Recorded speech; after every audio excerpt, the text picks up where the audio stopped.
Liver के function को normal करती है, साथ में ये एक तरीके से जितनी भी बड़ी ग्लैंड्स है या जितनी भी त्वचा संबंधित समस्याएं हैं उनको भी रिकवर करती है। तो हम अगर किसी व्यक्ति को अगर स्किन से संबंधित प्रॉब्लम है, स्किन से संबंधित कोई समस्या है, तो उसमें भी हम S5 का इस्तेमाल करते हैं। और S5 का इस्तेमाल स्किन पे इसलिए किया जाता है क्योंकि नॉर्मली स्किन की समस्याएं जो होती है वो ब्लड के इन्फेक्शियस होने की वजह से होती है, या ब्लड अगर आपका प्रॉपर अगर शुद्ध नहीं है उस कंडीशन में आपका जो स्किन की समस्याएं वो पैदा होगी। तो नॉर्मली स्किन की समस्याएं अगर ब्लड इम्प्योर हो रहा है तो लीवर की वजह से होगा, क्योंकि प्रॉपर लीवर का फंक्शन होता है ब्लड को नॉर्मल रखना। अगर किसी प्रकार से लीवर में इन्फेक्शन आ रहा है, लीवर अगर कमज़ोर पड़ रहा है, तो आपका ये मान के चलिए कि आपका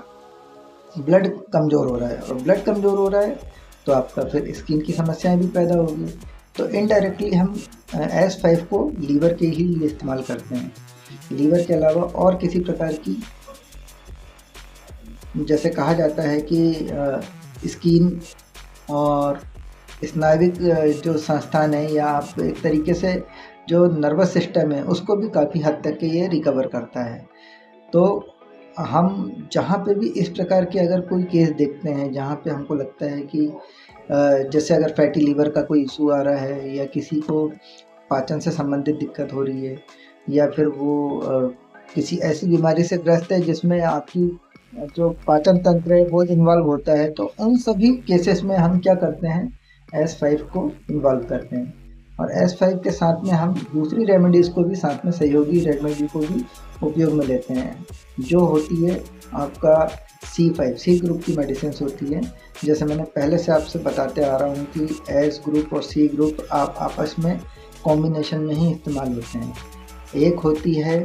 आपका फंक्शनल रेमेडी जो फंक्शंस को रेगुलेट करती है, और दूसरी रेमेडी होती है आपकी सेलुलर रेमेडी जो सेल्स को रिकवर करती है। क्योंकि अगर बाई चांस कहीं पे आपका अगर फंक्शन अगर डिस्टर्ब हो रहे हैं तो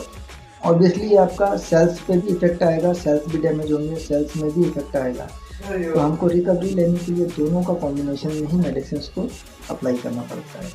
तो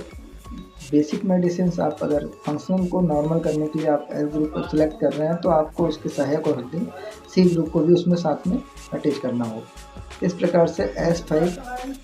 मुख्यतः आप इस बात को ध्यान में रख के दीजिए कि आप अगर किसी भी पेशेंट में आपको ऐसा लगता है कि यार उसका ब्लड या स्किन या फिर पाचन तंत्र